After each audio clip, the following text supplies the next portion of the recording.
Matt Laszlo here with askapol.com. Tonight's podcast brings me no pleasure. It actually brings me displeasure.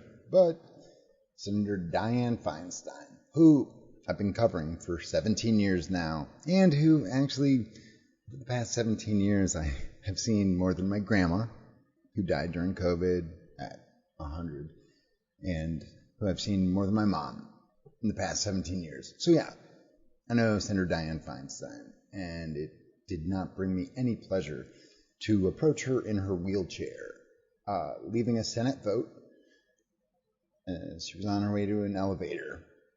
But coming from the state of California, where the topic of UFOs is something that predates her tenure in the United States Senate, which is a rarity. So, without further ado, here's the United States Senator from California, the senior senator from California, Dianne Feinstein. How are you, young lady? I was thinking about you, ma'am, with this UFO whistleblower, because a lot of these reports have come from San Diego. Have you heard of David Grush at all, ma'am? I don't know what you're talking about. That's what I figured. No, have a go ahead, ma'am. One of the hardest interviews I've ever done. Like, literally brings me no pleasure. But our job, being in the Congressional Press Corps, being some of the rare eyes on these people who are there to represent, in Feinstein's case, tens and tens of millions of people. That's her. And so again, I've known Feinstein for a while. I've tracked her for a while.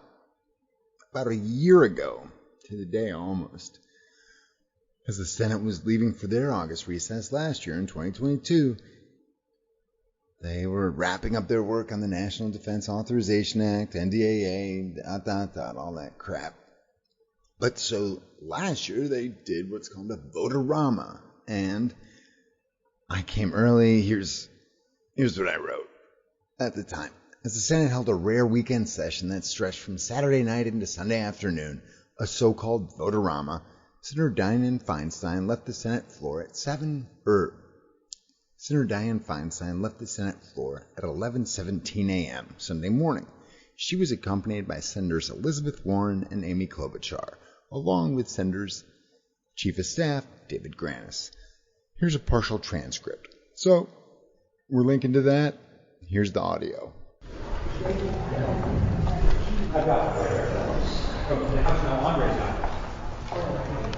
Andre, you're ready to go whatever you're done. And here's my puppy. Wayne took her back to the house earlier. Yeah, she probably had to get some Yeah, rest. the puppies have a nap. Yeah, now it's time for you to have one. I love that animal. Yeah. Because I went to our house. Oh, it's so nice. She's cool. So at the end of that, I have at 11:54 a.m., Feinstein and her staffer exited the same elevator just off the Senate floor. "Where are we going?" Feinstein asked as they exited the elevator. They were walking back to the Senate floor. "So for this vote, I have you down as a no," Feinstein's chief of staff replied. That's a year ago, August 2022, where she's being told what her vote is. If I were a Californian and I voted for a representative and their staff was making their decision on every vote, that wouldn't make me too happy, but what do I know? Anyway, this is Washington. This is what you all voted for, and if not, you have the power to vote them all the fuck out.